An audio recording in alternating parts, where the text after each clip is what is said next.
ജ്യോതിഷ ഹസ്തരേഖ സംബന്ധമായ ഈ എളിയ വീഡിയോയിലേക്ക് എല്ലാവർക്കും സ്വാഗതം. ഇന്ന് പറയാൻ പോകുന്നത് ഞാനീ പറയുന്ന നക്ഷത്രക്കാർ ഇരുന്നെഴുന്നേൽക്കുന്ന പോലെ അതിസമ്പന്നന്മാരായി മാറും എന്നുള്ളതാണ്. അപ്പോൾ അതിന് അവർ ചെയ്യേണ്ട ലളിതമായ ചില രഹസ്യ കാര്യങ്ങളുണ്ട്. അപ്പോൾ അതേത് നക്ഷത്രക്കാരാണെന്ന് ഞാൻ പറയുന്നുണ്ട്. അതിനുശേഷം ബാക്കി ഒരു 3 നക്ഷത്രക്കാരെക്കുറിച്ച് ആദ്യം പറയുന്നത്. അവർ ചില രഹസ്യ വിദ്യ ചെയ്താൽ എന്ന് വെച്ചാൽ നല്ല കാര്യമാണ് കേട്ടോ. അവരെ വളരെ പെട്ടെന്ന് അതിസമ്പന്നരായി മാറാൻ പറ്റും. പിന്നെ ബാക്കി 3 നക്ഷത്രക്കാരെക്കുറിച്ച് ആദ്യം പറഞ്ഞിട്ട് ബാക്കി വരുന്ന 24 നക്ഷത്രക്കാർ, എല്ലാ നക്ഷത്രക്കാരെക്കുറിച്ചും അവർക്ക് പെട്ടെന്ന് ജീവിതത്തിൽ അതിസമ്പന്നതയിലെത്താൻ ഉള്ള ചില രഹസ്യങ്ങൾ പറയുന്നുണ്ട്. ഇത് DNA ആസ്ട്രോളജി വെച്ച്, തമിഴ് സിദ്ധ ജ്യോതിഷം വെച്ചുള്ള ചില കാര്യങ്ങളാണ്. അപ്പം പുതിയ ഒരു മാറ്റങ്ങൾ, ഉയർച്ചകൾ ഉണ്ടാകാനുള്ള എല്ലാ കാര്യങ്ങളുമാണ് പറഞ്ഞു തരുന്നത്. അപ്പോൾ ഇത് നല്ല കാര്യങ്ങൾക്ക് വേണ്ടി മാത്രം ഉപയോഗിക്കുക, നല്ല രീതിയിൽ മനസ്സിലാക്കുക. ഞാനിന്ന് ഈ വീഡിയോ ഇടാൻ കാര്യം എന്താണെന്ന് ചോദിച്ചാൽ, ഇന്ന് ഞാൻ ഈ വീഡിയോ ഇടാൻ ഇരുന്നതല്ല. ഞാൻ ഇന്ന് വഴി വെച്ച് ഒരു അമ്മയെ കണ്ടു. അപ്പോൾ ആ അമ്മയുടെ നക്ഷത്രം ആ അമ്മ എന്നോട് പറഞ്ഞു. അപ്പോൾ അമ്മയുടെ നക്ഷത്രം പറഞ്ഞു, പിന്നെ അമ്മയുടെ മകൻ ഒരു അപകട മരണത്തിൽപ്പെട്ട് മരിച്ചു പോയതാണ്. അപ്പോൾ അത് ഒരു അപ്രതീക്ഷിതമായിട്ടുണ്ടായ അബദ്ധം പറ്റിയതാണ്. അപ്പോൾ ആ ഒരു കാര്യമൊക്കെ പറഞ്ഞു കഴിഞ്ഞപ്പോൾ ഈ DNA ആസ്ട്രോളജി വെച്ച് ആ നക്ഷത്രങ്ങൾക്ക് തമ്മിലൊരു കണക്ഷൻ ഞാൻ കണ്ടു. അപ്പോൾ ഞാനിങ്ങനെ പലയിടത്തും പലരുടെയും പരിശോധിക്കുമ്പോൾ ചില ആസ്ട്രോളജി വെച്ച് നമ്മുടെ അനുഭവത്തിൽ മനസ്സിലാക്കിയ കാര്യങ്ങളുടെ ഒരു ഗൈഡൻസാണ് പറഞ്ഞു തരുന്നത് കേട്ടോ. അത് ഒരുപാട് പേർക്ക് ഞാൻ പറഞ്ഞ കാര്യങ്ങൾ പ്രയോജനപ്പെട്ടിട്ടുണ്ട്, ഒരുപാട് പേര് ജീവിതത്തിൽ രക്ഷപ്പെട്ടിട്ടുണ്ട്. അതുകൊണ്ടാണ് ഇത്തരം നല്ല കാര്യങ്ങൾ പറഞ്ഞു തരുന്നത്. എല്ലാവർക്കും ഗുണമുണ്ടാവും. നിങ്ങളുടെ ജീവിതത്തിൽ ഇപ്പോൾ മറ്റാരെ ആശ്രയിക്കാതെ തന്നെ നിങ്ങൾക്ക് പല കാര്യങ്ങളും നേടിയെടുക്കാൻ പറ്റും. അതാണ് ഞാൻ പറയുന്നൊരു പ്രത്യേകത. പറഞ്ഞു മനസ്സിലായി? അപ്പോൾ അതെല്ലാം ഞാൻ പറഞ്ഞു തരുന്നുണ്ട്. വിശദമായിട്ട് കേൾക്കുക. എല്ലാവരും ഈശ്വരൻ അനുഗ്രഹിക്കട്ടെ. ഇനിയും നേരിട്ട് കൺസൾട്ടിങ് ഇല്ല, വാട്സപ്പ് വഴി മാത്രമേ ഉള്ളൂ. ഹസ്തരേഖ, സംഖ്യാജ്യോതിഷം, ഗ്രഹനില, ഇത് 3 ചെയ്യുന്നത്. അപ്പോൾ നിങ്ങൾക്ക് ചെയ്യാൻ താല്പര്യമുണ്ട് വാട്സപ്പ് ഇടുക. ഫ്രീ ആകുമ്പോൾ ഞാൻ റിപ്ലൈ തരും. എല്ലാവർക്കും റിപ്ലൈ തരാൻ പറ്റത്തില്ല, കാരണം ഒരുപാട് മെസ്സേജുകളാണ് വരുന്നത്. അപ്പോൾ അതുകൊണ്ട് പറ്റുന്നവർക്ക് റിപ്ലൈ തരും. എന്നിട്ട് എങ്ങനെ ചെയ്യുന്നതെന്ന് പറയും. കേട്ടിട്ട് ഞാൻ ഇതുപോലുള്ള നല്ല കാര്യങ്ങൾ മാത്രമേ പറയത്തുള്ളൂ. ക്ഷേത്രത്തിൽ ചെയ്യാൻ പറ്റുന്ന നല്ല കാര്യങ്ങൾ, പിന്നെ സ്വയം ചെയ്യാൻ പറ്റുന്ന നല്ല പ്രാർത്ഥനകൾ, ഇതൊക്കെ പറയാറുള്ളൂ. ഇതൊക്കെ കേട്ടിട്ട് ആവശ്യമുണ്ടെങ്കിൽ ചെയ്യുക, അല്ലെങ്കിൽ ചെയ്യാതിരിക്കാം. പിന്നെ ഞാൻ ഫ്രീ ആകാറേ ഇല്ല. മുൻഗണന കമ്മിറ്റി ഡേറ്റ് ഇട്ട് വിടുകയാണ്, അങ്ങനെയാണ് ചെയ്തു കൊടുക്കുന്നത്. അപ്പം നേരിട്ട് വന്നാലും നോക്കാൻ പറ്റത്തില്ല, കാരണം വാട്സപ്പിലെ വർക്ക് തന്നെ സമയത്തിന് തീരുന്നില്ല. ഫോൺ വിളിച്ചാലും കിട്ടത്തില്ല. ഞാൻ എപ്പോഴും തിരക്കിൽ തന്നെ ആയിരിക്കും. ഞാനൊരു ശിവയോഗിയാണ്. ക്രിയാകുണ്ടലിനി പ്രാണായാമം ഗുരുവിൽ നിന്ന് സ്വീകരിച്ചതാണ്. അപ്പോൾ എനിക്ക് ഒരുപാട് കാര്യങ്ങളുണ്ട് എൻ്റേതായ. അതുകൊണ്ടാണ് ഫോൺ വിളിച്ചാലൊന്നും എടുക്കാത്തത്. പിന്നെ എനിക്ക് വർക്കും എപ്പോഴും ഞാൻ വർക്കിൽ തന്നെയാണ്, ഫ്രീ ആകാറില്ല. പിന്നെ ധ്യാനം, അതുപോലുള്ള കാര്യങ്ങളുണ്ട്. അപ്പം സാഹചര്യം പറഞ്ഞതേ ഉള്ളൂ. പുതിയതായിട്ട് വീഡിയോ കാണുന്നവരുണ്ടായിരിക്കും, ആ നിലയിൽ പറഞ്ഞതാണ്. ഇനി വിഷയത്തിലേക്ക് വരാം. എത്രയോ ജീവിതങ്ങൾ ഈ 10 വർഷത്തിലേറെ എനിക്ക് വേറെ ചിന്തയോ ഒന്നുമില്ല. ഈ മുഴുവൻ സമയം ഇരുന്ന് ഞാൻ ഉറങ്ങുന്ന സമയം ഒഴിച്ച് ഈ കൈരേഖ, ഗ്രഹനില, സംഖ്യാജ്യോതിഷം, ഇത് തന്നെയാണ് എൻ്റെ മനസ്സിലും. എൻ്റെ ജീവിതമല്ല ഇത് തന്നെ, ഞാൻ ഇതിൻ്റെ അകത്താണ്. അപ്പോൾ എത്രയോ ജീവിതങ്ങൾ, എത്രയോ അനുഭവങ്ങൾ, എത്രയോ ഗ്രഹനിലകൾ, എത്രയോ കൈരേഖകൾ, എത്രയോ ആളുകൾ, അതിൽ താഴ്ന്ന നിലയിൽ ജോലി ചെയ്യുന്നവർ മുതൽ വലിയ നിലയിൽ ജോലി ചെയ്യുന്നവർ, എല്ലാ സ്വഭാവക്കാർ, മിക്കവാറും എല്ലാ തരത്തിലുള്ളവരെ പരിശോധിച്ചിട്ടുണ്ട്. അപ്പോൾ ഞാൻ കണ്ട ജീവിതങ്ങൾ, അതിൻ്റെ അടിസ്ഥാനത്തിൽ, എൻ്റെ അനുഭവങ്ങളുടെ അടിസ്ഥാനത്തിലാണ് പറയുന്നത്. അപ്പോൾ ഇത് ശ്രദ്ധിച്ച് കേട്ടുകൊള്ളുക. ഞാൻ പറഞ്ഞ കറക്റ്റാണ്, ശരിയായിട്ട് ചെയ്താൽ ജീവിതം മാറിയിരിക്കും. ചെയ്തവർക്കെല്ലാം അനുഭവം. അതുകൊണ്ടാണ് പറയുന്നത്. ശിവനെ ഓരോ ശ്വാസത്തിലും ശിവവിദ്യ ചെയ്യുന്ന ഒരു മനസ്സുകൊണ്ടാണ് ഇത് പറയുന്നത്. അതായത് ആദ്യം പറയുന്ന 3 നക്ഷത്രക്കാരാണ്. പിന്നെ ബാക്കി 24 നക്ഷത്രക്കാരെ കുറിച്ചും പറഞ്ഞുതരാം. മുഴുവൻ കാണുക കേട്ടോ. ഞാനീ പറയുന്ന കാര്യങ്ങൾ വേറെ ആരും പറഞ്ഞു തരത്തില്ല. അങ്ങനെയുള്ള ചില കാര്യങ്ങളാണ് പറഞ്ഞുതരാൻ പോകുന്നത്. നിങ്ങൾ ചെയ്യുമ്പോൾ നിങ്ങൾക്ക് മനസ്സിലാവും. ചെയ്തവരെല്ലാം രക്ഷപ്പെട്ടിട്ടുണ്ട്. ശരിയായിട്ട് മനസ്സിലാക്കിയെടുക്കണം. ഒരു ശരിയായിട്ട് ചെയ്യണം. ഓരോന്നിൻ്റെ ഓരോ കണക്കുണ്ട്, ഓരോ രീതിയുണ്ട്. ആ രീതി ചെയ്യുമ്പോഴാണ് ബലം ഉണ്ടാകുന്നത് കേട്ടോ. നന്നായിട്ട് മനസ്സിലാക്കി ചെയ്യാൻ ശ്രമിക്കുക, അപ്പോഴേ ബലം ഉണ്ടാകത്തുള്ളൂ. ചെയ്തെന്ന് കരുതി ഫലം ഉണ്ടാകണമെന്നില്ല. രോഹിണി നക്ഷത്രം, ഉത്രം നക്ഷത്രം, പൂരാടം നക്ഷത്രം, ഈ നക്ഷത്രക്കാർ ജീവിതത്തിൽ ഒരു ഉയർന്നു വരാൻ, അല്ലെങ്കിൽ അവർക്കൊരു സാമ്പത്തിക അഭിവൃദ്ധിയൊക്കെ ഉണ്ടാകാൻ കുറച്ച് തടസ്സങ്ങൾ ഉണ്ടാകും എന്ന് തന്നെയാണ്. അപ്പോൾ ഇവർക്ക് ഞാനീ പറഞ്ഞൊരു കാര്യം ചെയ്താൽ ഇരുന്നെഴുന്നേൽക്കുന്ന പോലെ അതിസമ്പന്നരാകാൻ പറ്റും. ഇതാരും പറഞ്ഞു തരത്തില്ല. അപ്പോൾ ഇവരുടെ തമിഴ് സിദ്ധ ജ്യോതിഷം DNA ആസ്ട്രോളജി വെച്ച് ബുധകർമ്മയും ശനി കർമ്മയുമാണ് ഇവർക്കുള്ളത്. കർമ്മ രഹസ്യങ്ങളാണ്. അപ്പോൾ ഇവരുടെ ജീവിതത്തിൽ ബുധൻ ആക്റ്റീവായാൽ പെട്ടെന്ന് ജീവിതം മാറും. ബുധൻ ആക്റ്റീവായാൽ. അപ്പോൾ അതിനെന്തോ ചെയ്യേണ്ടത്? അത് ചെയ്യേണ്ട ഒരു കാര്യം പറഞ്ഞാൽ, രോഹിണി, ഉത്രം, പൂരാടം ഈ നാളുകാർ അവർ സംസാരിക്കുമ്പോൾ സാധാരണ സംസാരിക്കുന്നില്ല, ഇച്ചിരി സ്പീഡിൽ സംസാരിക്കാൻ ശ്രമിക്കുക. സ്പീഡിൽ, ഈ ബുധൻ ആക്റ്റീവ് ആകുന്നവരൊക്കെ സ്പീഡിൽ സംസാരിക്കാറുണ്ട്. ചില അധ്യാപകന്മാർ അല്ലെങ്കിൽ കൂടുതൽ ബുദ്ധിപരമായ കാര്യങ്ങൾ ചെയ്യുന്ന ഈ കമ്മ്യൂണിക്കേഷൻ മേഖലയിലുള്ള കമ്മ്യൂണിക്കേഷൻ മേഖലയിലുള്ള ഇതിൽ ഒരു ടി വി ചാനലായിക്കോട്ടെ, മീഡിയ ആയിക്കോട്ടെ, വേഗം സംസാരിക്കുന്നവർ, ബുധൻ്റെ സ്വാധീനം വളരെ കൂടുതലുള്ളവർ, വേഗം നടക്കുന്നവർ. അപ്പം ഈ നാളുകാർക്ക് ബുധൻ ആക്റ്റീവ് ആകണമെന്നുണ്ടെങ്കിൽ എന്ത് ചെയ്യണം? സ്പീഡിൽ സംസാരിക്കാൻ ശ്രമിക്കുക, അതുപോലെ വേഗത്തിൽ നടക്കാൻ ശ്രമിക്കുക, അവനെ കൊണ്ട് പറ്റുന്ന പോലെ ചെയ്യുക. ഇതൊരു 3 മാസം നിങ്ങളൊന്ന് ചെയ്ത് നോക്കുക, ഒന്ന് പരീക്ഷിച്ച് നോക്കുക. ആര് പറഞ്ഞാലും നമുക്കൊന്ന് ചെയ്ത് നോക്കുന്നത് തെറ്റില്ലല്ലോ. എന്നിട്ട് നിങ്ങളുടെ ജീവിതത്തിൽ ചേഞ്ച് ഉണ്ടോ എന്ന് നോക്കുക, എന്നിട്ട് നിങ്ങളത് ആവർത്തിക്കുക. പിന്നെ നിങ്ങൾക്ക് ചെയ്യാം. രഹസ്യവിദ്യ ഇതാരും പറഞ്ഞു തരത്തില്ല. സ്പീഡിൽ സംസാരിക്കാൻ ശ്രമിക്കുക, സ്പീഡിൽ നടക്കുക, പറ്റുന്ന പോലെ. ഇത് ബുധൻ ആക്റ്റീവ് ആകാൻ ഉപകരിക്കും. ബുധൻ ആക്റ്റീവ് ആകുമ്പോൾ ഇവരുടെ ജീവിതം മാറും. പിന്നെ ഇവർ ചെയ്യേണ്ട കാര്യം, കൃഷ്ണന് വഴിപാട് ചെയ്യണം. വ്യാഴാഴ്ച പുരുഷ സൂക്താർച്ചന, ഭാഗ്യസൂക്താർച്ചന, തുളസിമാല ഇത് ചെയ്യുക. വ്യാഴാഴ്ചകൾ രാവിലെ ഒരു 6-നും 6:30 ഇടയ്ക്ക് ചെയ്യുക, ആവർത്തിക്കുക. മലയാള മാസം 1-ാം തീയതി പോയി കൃഷ്ണനെ കാണുക. പുതുവസ്ത്രം ധരിക്കണം. ഇവർക്ക് പഴയ വസ്ത്രങ്ങൾ ധരിക്കുക, പഴയ കാര്യങ്ങൾ സൂക്ഷിച്ച് വെക്കുക. ഇപ്പം ഒരു പഴയ വാച്ച് ആയിക്കോട്ടെ, അത് കേടായാലും അത് വീട്ടിൽ സൂക്ഷിച്ച് വെക്കുക. പഴയ ടി വി ആണെങ്കിലും കളയത്തില്ല, അവിടെ ഇരുന്നോട്ടെന്ന് പറയും. അതുപോലെ ഈ പഴയ സാധനങ്ങൾ, ഒരു ഉപയോഗമില്ലാത്ത കാര്യങ്ങൾ ഇങ്ങനെ വീട്ടിൽ സൂക്ഷിച്ച് വെക്കുന്നൊരു പ്രവണത ഇവർക്കുണ്ടാകാം. അതുതന്നെയാണ് ഇവരുടെ ഒരു ഐശ്വര്യമില്ലായ്മയ്ക്കും കാരണം. ഈ പഴയ സാധനങ്ങൾ സൂക്ഷിച്ച് വെച്ചാൽ അവിടെ ശനി ആക്റ്റീവ് ആകും. ശനി ആക്റ്റീവ് ആയതിലെല്ലാം ഡിലേ ആയിപ്പോവും, താമസിക്കും. അപ്പോൾ ഇവർക്ക് ഈ പഴയ സാധനങ്ങൾ സൂക്ഷിച്ച് വെക്കാനുള്ള ഒരു പ്രവണത ഇവർക്ക് കൂടുതലാണ്. അപ്പോൾ അതൊക്കെ ഒഴിവാക്കണം വീട്ടിൽ. എന്ന് വെച്ചാൽ ആരെങ്കിലും ഉപയോഗിക്കാൻ പറ്റുന്നതാണ്, ഉപയോഗിക്കാൻ താല്പര്യമുള്ളവർക്ക് കൊടുക്കണം, അതതിൻ്റെ ശരി കേട്ടോ. അല്ലാത്തതുപോലെ ആക്രിക്കൊക്കെ കൊടുത്താൽ മതി. അപ്പോൾ പിന്നെ മലയാള മാസം 1-ാം തീയതി കൃഷ്ണൻ്റെ അല്ലെങ്കിൽ വിഷ്ണുവിൻ്റെ ക്ഷേത്രത്തിൽ പോകുമ്പോൾ പുതുവസ്ത്രം ധരിക്കണം കേട്ടോ. അതും ശ്രദ്ധിക്കുക, പെട്ടെന്ന് ജീവിതം മാറും. മാസത്തിൽ ഒന്നെങ്കിലും പുതുവസ്ത്രം എടുക്കണം. 1-ാം തീയതി പുതുവസ്ത്രം, ഒരു പുതിയ ഷർട്ട് എടുക്കുക, വില കുറഞ്ഞ ആണെങ്കിലും മതി, പുതിയതായിരിക്കണം. പുതുമ ഇവരുടെ ജീവിതത്തിലേക്ക് വന്നാലും ആ ശനിയുടെ ഡിലേ ആക്കുന്ന അതങ്ങ് മാറും. മനസ്സിലായല്ലോ? അപ്പോൾ ഇതൊന്ന് ചെയ്ത് നോക്കുക, ശരിയായിട്ട് ചെയ്യുന്നു. ഒരു 3 മാസം ഒന്ന് ചെക്ക് ചെയ്ത് നോക്കുക. എന്നിട്ട് നിങ്ങളുടെ പഴയ ജീവിതം ഇപ്പോഴത്തെ ജീവിതം തമ്മിലുള്ള മാറ്റങ്ങൾ നോക്കുക. ഇത് വിശ്വാസത്തോടെ ചെയ്യണം കേട്ടോ, അപ്പോഴാ ഫലം ഉണ്ടാകും. എന്നിട്ട് നിങ്ങൾക്ക് വേണമെങ്കിൽ ഇത് ആവർത്തിക്കാം. ഞാൻ പറഞ്ഞ ചെയ്തവരെല്ലാം ജീവിതത്തിൽ രക്ഷപ്പെട്ടിട്ടുണ്ട്, അതുകൊണ്ടാണ് ഈ പറഞ്ഞു തരുന്നത്. ഇനിയും അശ്വതി, ആയില്യം, അനിഴം, പൂരുരുട്ടാതി ഈ നാളുകാർ സൂര്യകർമ്മയുള്ളവരാണ്, വ്യാഴകർമ്മയുള്ളവരാണ്. ഇത് DNA അസ്ട്രോളജി വെച്ചാണ് കേട്ടോ, തമിഴ് സിദ്ധ ജ്യോതിഷം, കർമ്മ ബേസാണ് പറയുന്നത്. അത് പാരമ്പര്യ ജ്യോതിഷമായിട്ട് വലിയ ബന്ധമില്ല, എങ്കിലും ഇത് അതിൽ നിന്ന് വ്യത്യസ്തമാണ്. അപ്പം ആയില്യം, അനിഴം, അശ്വതി, പൂരുരുട്ടാതി ഈ നക്ഷത്രക്കാർക്ക് സൂര്യകർമ്മയും വ്യാഴകർമ്മയും ഉണ്ട്. കണ്ണടച്ചുകൊണ്ട് പറയാൻ പറ്റും. ഇവർക്ക് പറ്റുന്ന മേഖലകൾ കൂടുതലും ടീച്ചിങ്, അതുപോലെ തന്നെ മെഡിസിൻ, മരുന്നുമായി ബന്ധപ്പെട്ട മേഖലകൾ, ടെക്നിക്കൽ മേഖലകൾ ഒക്കെ, ഫിനാൻസ് മേഖലകൾ, ഇതൊക്കെ ഇവർക്ക് നല്ലതായിരിക്കും. അപ്പം അതിൽ ഈ അനിഴത്തിന് ഏറ്റവും നല്ല ടീച്ചിങ് തന്നെയാണ്, എൻ്റെ സംശയമൊന്നും വേണ്ട. മറ്റുള്ളവർക്കും ആയില്യം, പൂരുരുട്ടാതിയൊക്കെ അവർക്കും ടീച്ചിങ് മേഖലകൾ നല്ലതാണ്.